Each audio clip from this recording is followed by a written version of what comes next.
오늘 20일차 밤이 되었습니다. 내일이면 이제 기도회가 이제 마무리되게 됩니다. 오늘 아말렉에 관한 기사입니다. 아말렉은 에서의 손자로 알려져 있습니다.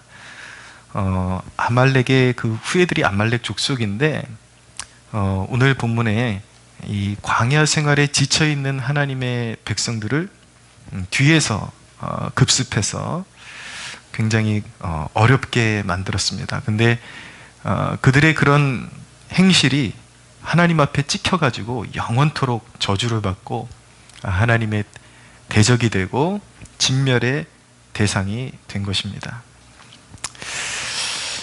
여러분, 이 대목에서 우리가 기억해야 되는 것은 영적으로 지쳐 있을 때에 공격의 대상이 된다라는 사실을 꼭 기억해야 합니다. 우리가 영적으로 지쳐 있을 때에 마귀의 공격의 대상이 된다라는 사실을 기억하고 자신을 방치하면 안 됩니다. 영적인 회복을 빨리 이루어야 합니다. 빨리 방법을 찾아서 영적인 회복을 이루어야지, 안 그러면 계속 이제 결박이 되고 눌린 상태에서 살아가게 되는 것입니다. 아말렉에게 공격을 받는다라는 것은 여러 형태의 시험거리에 노출되는 것을 의미하는 것입니다. 신앙생활에서 갑자기 급습을 당하는 것 같은 그런 시험거리에 노출을 되는 것을 의미하는 것입니다. 그럼 오늘 본문을 통해서 그렇게 아말렉에게 공격을 받을 때 어떻게 우리가 이겨낼 수 있는가, 어떻게 해야 되는가, 그 부분을 나누려고 합니다. 첫째는 기도를 시작해야 합니다. 물론 평소에도 계속해서 지속적으로 기도해야 되지만 아말렉이가 급습을 받을 때는 더욱더 정신 차려서 집중적인 기도를 시작해야 합니다. 오늘 기사에 보면 먼저 모세는 아말렉과 싸우도록 여호수아를 지명했습니다. 여호수아는 모세의 수종자였죠. 그러니까 팔로워, 잘 따르고 하나하나 이렇게 배워나가는 그런 견습생과 같은 그런 존재였습니다. 이 여호수아가 나중에 어떻게 가나안을 정복한 위대한 그 여호수아가 될 수 있었는지 우리는 성경 말씀을 읽으면 짐작을 할 수가 있습니다. 그의 겸손과 섬김, 충성심, 믿음, 변치 않는 그의 태도. 여러분, 이러한 신앙 덕목을 생명처럼 여긴 여호수아가 어찌 훌륭한 영적인 리더가 되지 않을 수 있겠습니까? 여호수아는 그의 젊은 시절 어떤 높은 그런 어떤 자리만 탐하는 그런 탐욕주의자, 기회주의자가 아니라 가장 힘겹고 위험을 감수해야 하는 전장에서조차도 수고를 아끼지 않는 사람이었습니다. 그러니까 이런 힘겨운 일들을 도맡아 헌신할 수밖에 없는 그런 환경이 사실은 여호수아에게 결코 어떤 나쁜 환경이 아니라 모세의 후계자로, 그리고 탁월한 주의 종으로의 훈련의 장이었다라는 것을 저는 이 땅을 살아가는 젊은 세대가 보고 배우기를 바랍니다. 제가 정말 이 말씀이 진실로 그러하다라는 것을 다시 한번 확인하게 된 것이 최근에 들어서 제가 2005년도에 신대원을 들어가면서 처음으로 사역을 시작한 곳이 온누리 교회였는데, 양재의 대학부에 제가 전도사로 있을 때에 이렇게 같이 사역했던 청년들이 있습니다. 근데 요즘 보면 감회가 새로운 게, 온누리 교회와 관련된 공동체 채널, 이 채널 저 채널 이렇게 한번 이렇게 검색을 해보면 너무나도 낯익은 얼굴들이 이제 사역의 중심에 와 있다라는 것을 보게 되었습니다. 그때 함께 했던 그 청년들 가운데 그때 눈에 띄었던 그 사람들이 다 중심에 와 있더라고요. 그 청년들이, 그때도 열심히 있던 청년들이 한 자리를 계속 채우고 열심히 했던, 숨길 수가 없는 어떤 그 열정이 숨겨지지 않았던 청년들, 그 청년들이 벌써 목사가 돼가지고 어여시의 어떤 메인 설교자로, 어떤 공동체의 메인 설교자로, 그리고 메인 찬양 목사로, 그리고 이미 개척해가지고 또 굉장히 훌륭하게 사역을 하는 목회자도 있고. 근데 돌이켜보면은 눈에 본 그대로, 눈에 찍혀있는 그 사람의 이미지 그대로 하나님이 사용하신다라는 것을 보게 됩니다. 벌써 19년이 지났는데 19년 동안 한 자리에서 왜 그 사람들에게 시험거리가 없었겠습니까, 여러분? 왜 그 사람들에게 한 교회를 섬기면서 여러 가지 역경이 없을 수가 없었겠죠. 막 이 사람에게 치이고 저 사람에게 치이고.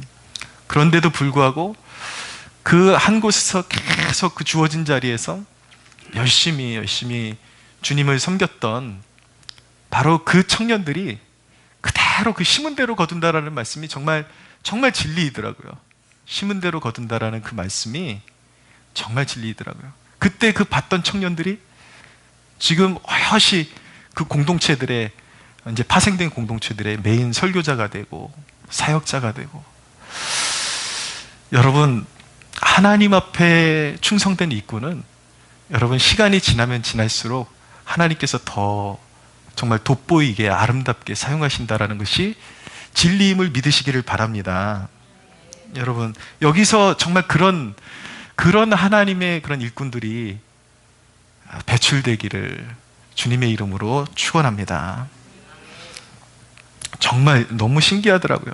그때 봐서는 제가 뭘 할까 가히 상상을 못했는데, 지금 보니까 이제 너무 막 유명세를 타니까 내가 알던 걔가 맞나 막 그런 생각도 들고 너무 감회가 새롭더라고요. 근데 정말 하나님께서 정말 성실하게 낮은 곳에서부터 뿌리 내리고 그렇게 섬겨왔던 그 사람들을 아주 복되고 아름다운 자리에 세우신다라는 것이 진리구나라는 것을 새삼 느끼게 됩니다. 오늘 말씀에 보면 여호수아는 이제 그렇게 싸웠고, 앞에 나가 싸웠어요. 모세는 기도를 시작했습니다. 9절에 보니까 모세가 산꼭대기에 이제 설 것이라고 말하고 있어요. 기도하기 위해서.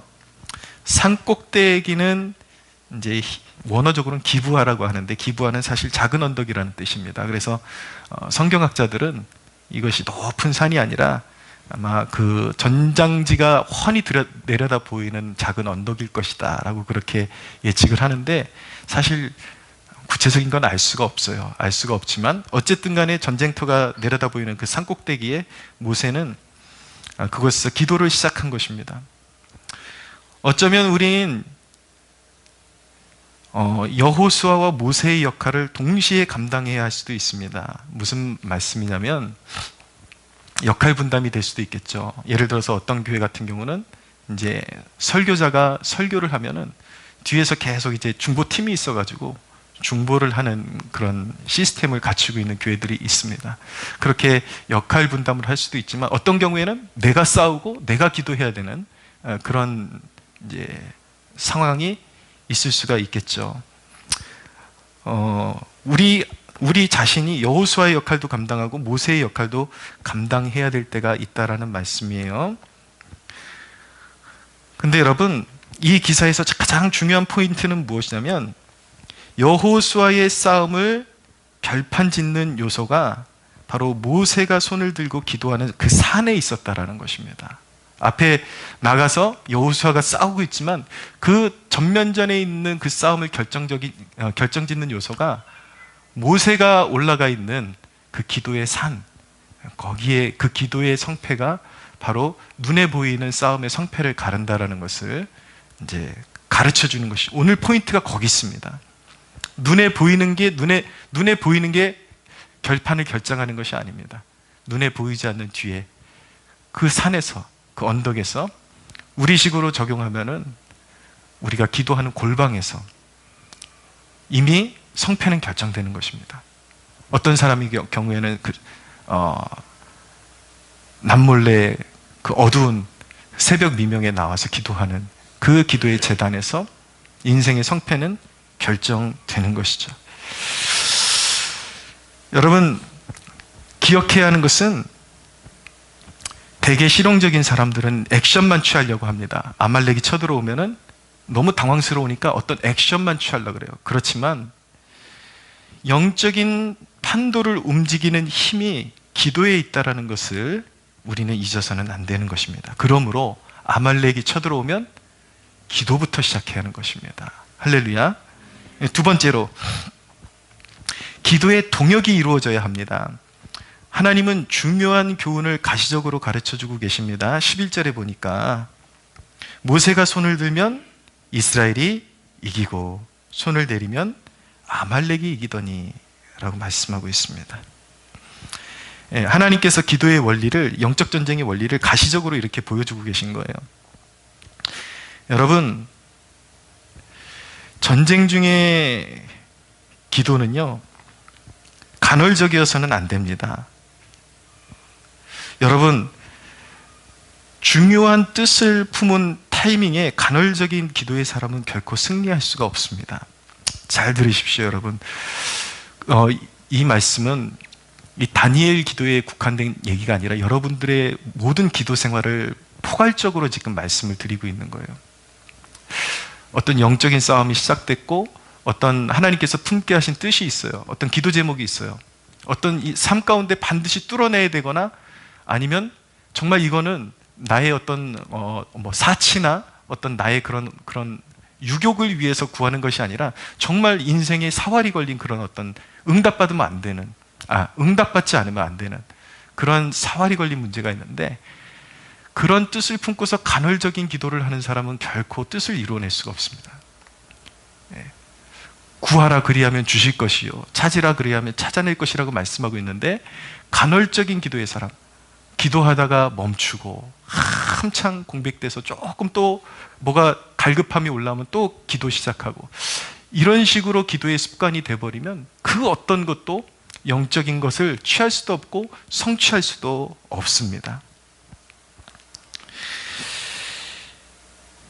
여러분, 간헐적으로 기도하면요, 나의 신앙, 그리고 결단, 그리고 영적인 신실함이 지속되지도 못합니다.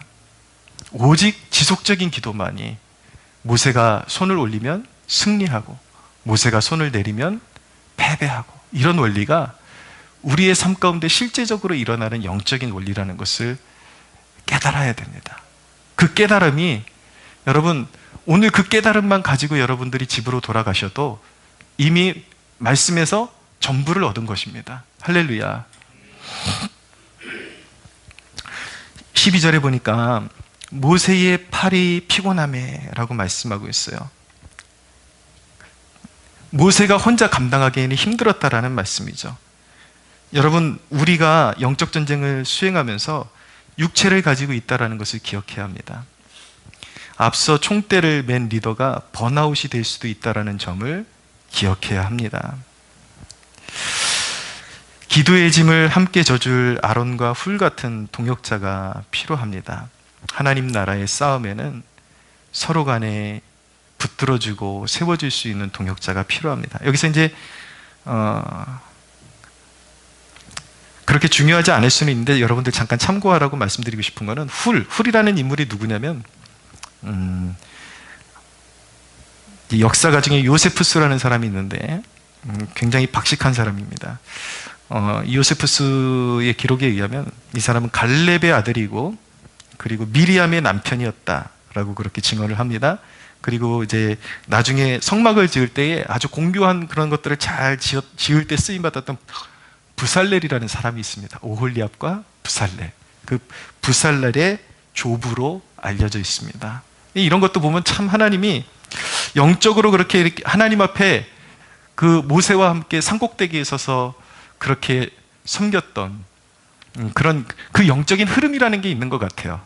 그런 경건한 아버지, 그리고 뭔가 신실하고 하나님 앞에 성실했던 그 주의 종의 그 후대에 가면은 또 하나님께서 놀랍게도 성령을 부으셔서 또 귀하게 사용하시는 그런 모습들을 보게 됩니다. 여러분들의 계보가 그런 축복을 받게 되기를 축복합니다.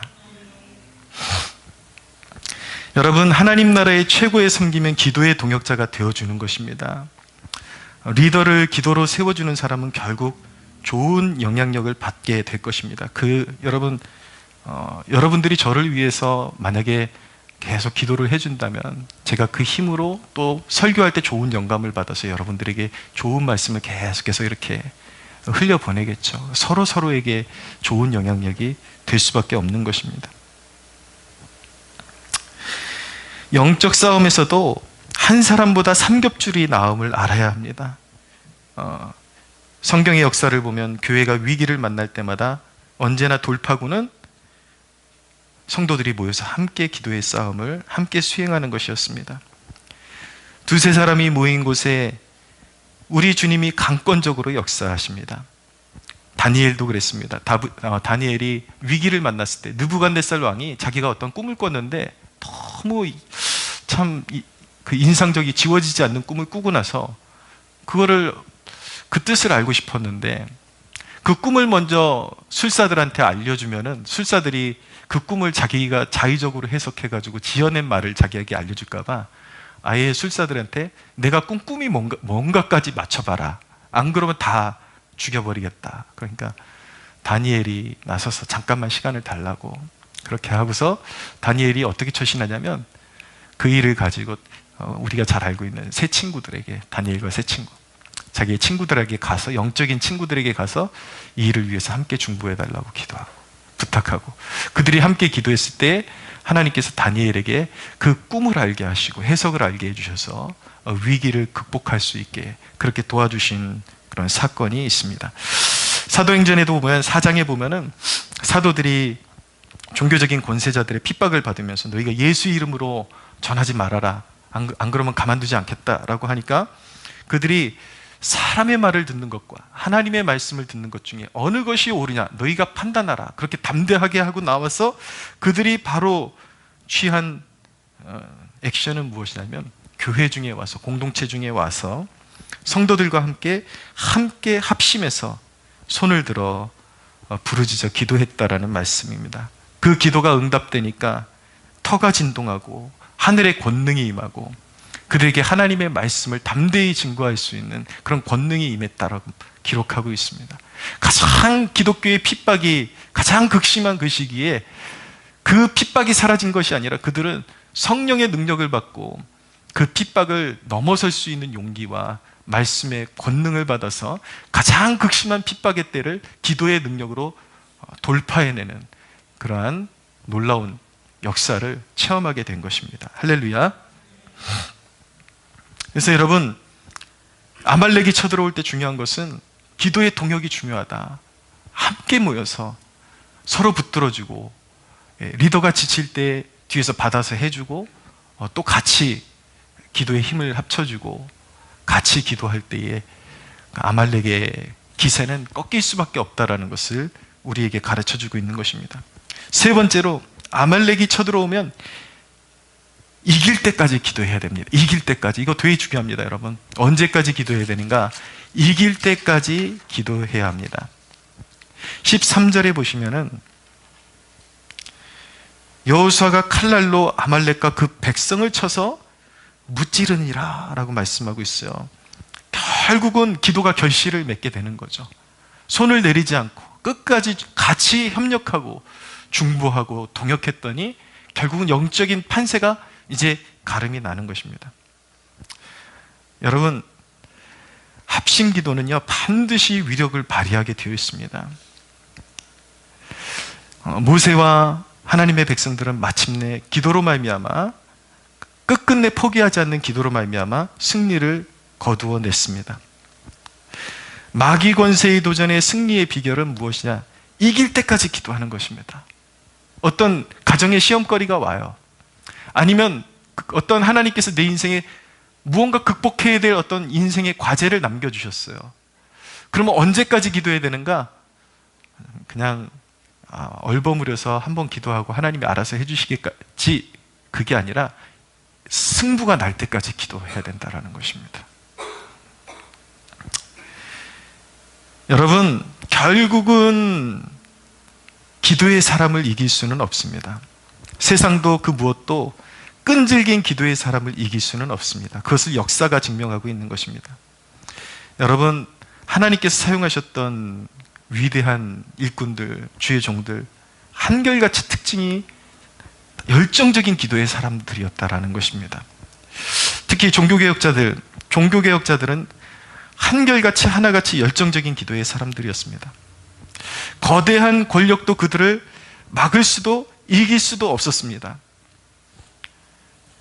그들의 신앙은 이상하게도 밟히면서도 계속해서 번져나갔습니다. 그것이 기도의 힘이에요. 항상 작은 무리에 불과했고 항상 핍박받는 위치에 있는 그런 존재들에 불과했지만 종교개혁자들과 그 후예들은 항상 열의를 가진 기도의 사람들이었고 그들의 기도로 말미암아 하나님께서 붙들고 계신 그 권능을 넘보고 이길 자가 존재하지 않았다라는 것입니다. 마틴 루터 당시에 여러분 그 당시에 카톨릭에 대항한다라는 거, 로마 카톨릭에 대항한다라는 그게 여러분 보통 일이 아니죠. 그때는 생명 걸고 그냥 이 시대에는 그냥 자연스럽게 너무나도 자유롭게 대항할 수 있는 그런 시대가 되었지만은 당시만 해도 그런 큰 권세에 대항한다라는 자기의 생명을 내놓고 하는 것입니다. 그런데 여러분 종교개혁자들과 그의 후예들은 밟히는 것 같지만 밟히지 않아. 오히려 밟으면 밟을수록 그 불길은 더 거세게 퍼져나갔습니다. 왜냐하면 성령이 함께 하셨기 때문인 것입니다. 할렐루야. 때로 그런 기도의 사람들을 밟으면 끝나는 것처럼 보이지만 끝이 아니었어요. 종교개혁, 이 마틴 루터보다도 100 몇십 년 앞서는 종교개혁의 어떤 토대를 놓은 그런 사람들이, 인물들이 존재합니다. 예를 들어서 존 후스 같은 사람들, 이 사람들은 그런 카톨릭에 대항해서 올바른 신앙을 주창하다가 결국은 종교재판을 받고 화형을 당했어요. 죽음으로 끝난 것 같지만 죽음이 끝이 아니었어요. 그들은 죽어도 후예들에게 승리의 길을 열어놓았습니다. 할렐루야. 기도의 사람들은 밟히지 않아요. 끝나지 않아요. 그의 사명이 끝나는 것 같지만 그들의 후예들이 발을 딛고 승리할 수 있는 발판을 만들어 놓고 시온의 대로처럼 대로를 활짝 열어놓고 그렇게 사명을 다하고 부름받는 것 뿐이지 그들은 결코 죽지 않습니다. 그들은 실패하지 않습니다. 그들은 결코 망하지 않습니다. 기도의 사람들은 망하지 않습니다. 실패라는 걸 모릅니다. 할렐루야.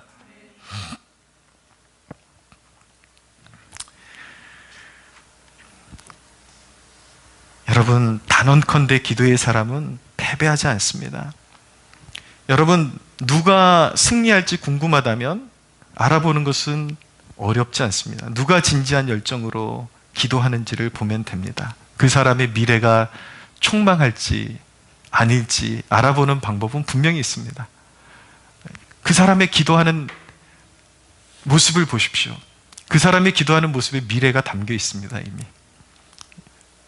여러분, 이것을 그냥 어떤 부담이나 나는 안 되나 보다 라는 식으로 받아들이지 않게 되기를 바랍니다. 무엇이든지 말씀이 왜 선포됩니까? 그 믿음을 여러분들에게 전수하고 있는 것입니다. 아멘으로 받으면 됩니다. 할렐루야. 네. 그렇게 노력해 가면 됩니다. 여러분, 기도하는 사람은 반드시 승리합니다. 기도는 반드시 결실을 맺게 되어 있습니다. 그래서 여러분, 그렇지만 이거 한 가지는 아셔야 돼요. 기도의 결실은 그만큼 풍성하고 은혜롭고 또 때로는 어둠의 권세에게는 너무나도 무시무시한 것이기 때문에 그래서 할 수만 있다면 사탄은 여러분들을 기도의 대열에서 제거하기를 원합니다. 여러분, 기도의 대열에서 낙오되는 순간 여러분은 영구한 승리의 기쁨을 맛보는 대열에서도 낙오될 것입니다. 그러나 이것은 여러분들에게 여러분들의 어떤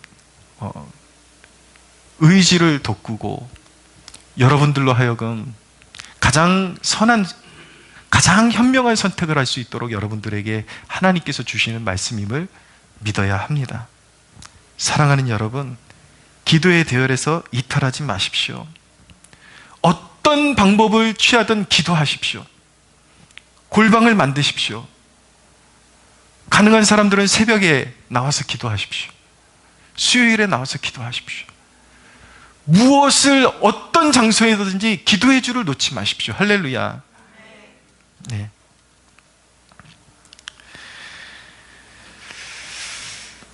여러분, 오늘 그 이스라엘이 지쳐있는데, 광야에서 지금 많이 지쳐있는데 아말렉이 쳐들어와서 지금 이 사건이 벌어졌는데, 그런데 하나님이 손도 못 내리게 하세요. 그리고 싸우게 하세요. 왜 그럴까요? 하나님이 좀 쉬게 하시면 좋은데 왜 지쳐있는 심령들이 또 그렇게 막 손을 들고 기도할 수밖에 없는 그런 환경을 만들어 주시는 걸까요? 거기에는 역설적인 하나님의 뜻이 있습니다. 여러분, 역설적이게도 하나님은 여러분의 지친 영혼에 능력을 불어넣고 항상 깨어있게 하시기 위해서 아말렉을 보내십니다. 여러분들 그런 얘기 들으셨나요? 예, 어떤 이 물고기가 건강하게 생존하려면 천적이 있어야 된다는 거 알고 계십니까? 천적이 있어야 물고기가 활발하게 움직이고 그리고 생명을 유지할 수가 있는 것처럼, 왜 하나님께서 우리에게 그런 영적인 도전들을 주시는가?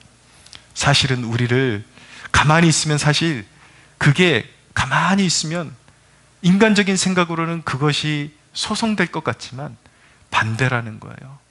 영적으로 움직여야 살아나기 때문에, 기도해야 살아나기 때문에, 영적인 싸움을 수행해야 살아나기 때문에 우리의 영혼에 다시 그것을 통해서 기도함으로 우리의 영혼이 활력을 얻고 일어서는 그 일을 위해서 하나님께서 우리에게 아말렉을 보내시는 것입니다.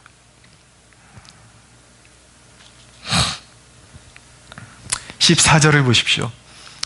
승리를 거두고 하나님께서 뭐라고 명령하시냐면, 여호와께서 모세에게 이르시되 이것을 책에 기록하여 기념하게 하고 여호수아의 귀에 외워 들리게 하라 라고 말씀합니다. 책에 기록하고 여호수아의 귀에 외워 들리게 하라. 여러분, 왜 여호수아의 귀에 들려서 외워지게 하라 그렇게 말씀할까? 여호수아는 앞으로 위대한 사명을 감당하기 위해서 이 사건을 마음에 기록해야만 했습니다. 왜냐하면 앞으로 가장 선봉에서 영적 전쟁을 이끌어야 되는데 어떻게 이길 수 있는가, 그거를 자기 마음에 새겨야 되는 거예요. 여러분, 위대한 사명의 바통을 이어받기를 사모하는 영혼들은 이걸 알아야 합니다. 기도할 때 하나님이 승리로 이끄신다. 할렐루야. 너무 단순해서 여러분 싱겁습니까? 그렇지 않습니다. 모든 인생의 비결은, 승리의 비결은 여기 있습니다. 오직 얼마나 중요하면 하나님께서 이것을 아말렉에게 내가 어떻게 승리를 주는지 너희가 봤지, 눈으로 목격했지 않느냐, 이것을 책에 기록하고 그리고 여호수아에게 이 승리를, 이 과정을 외워서 들려줘라. 들려줘서 외우게 하라. 그래서 그가 가슴에 이 사건을 각인하고 이후에 이스라엘 백성들을 이끌어갈 때에 이런 아말렉과 같은 존재들이 또 급습해올 때에 이 상황을 적용하고 승리로 이끌도록 하라는 뜻이 거기에 담겨 있는 것입니다. 사랑하는 여러분, 저는 여러분들이 영적인 그런 욕심이 생겼으면 좋겠습니다. 신앙의 언저리에 늘 사각지대에 숨어서 신앙생활하는 그것도 신앙이라고 말할 수 있지만, 하나님께 영광이 되는 신앙은 위대한 사명의 바통을 이어받아서 하나님의 뜻을 이루는 데 쓰임받는 인생이 하나님 보시기에도 귀하고 자기의 인생을 낭비하지 않는 그런 존귀한 삶이 되는 것입니다. 여러분, 그런 사명에 대한 그런 어떤 갈급함이 있다면 여러분들도 오늘 이 사건을 여러분들 외우십시오. 마음에 새기십시오. 기도할 때 하나님이 승리로 이끄신다. 할렐루야. 그리고 하나님께서 말씀하시죠. 15절에 보니까 모세가 제단을 쌓고 그 이름을 여호와 니시라 하리라. 여호와는 나의 깃발이시다, 승리다, 그런 뜻입니다. 사랑하는 여러분, 말씀 뵙겠습니다. 결국 여호와가 우리의 승리의 깃발이 되십니다. 하나님을 붙잡으면 승리합니다. 하나님을 놓치면 패배합니다. 모세가 손을 들면 이기고 손을 내리면 패배하는 것처럼 그분의 이름을 높이 들고 있으면 패배하지 않습니다. 그러나 우리는 지치는 존재이기 때문에 서로 중보의 동역자가 되어야 할 줄로 믿습니다. 예, 하나님은 기도하는 백성에게 언제나 승리를 안겨주시는 위대하신 하나님이라는 것, 오늘 그거 가슴에 안고 돌아가시는 여러분들 되시기를 주님의 이름으로 축복합니다. 우리 하나님께 영광의 박수 올려드리겠습니다.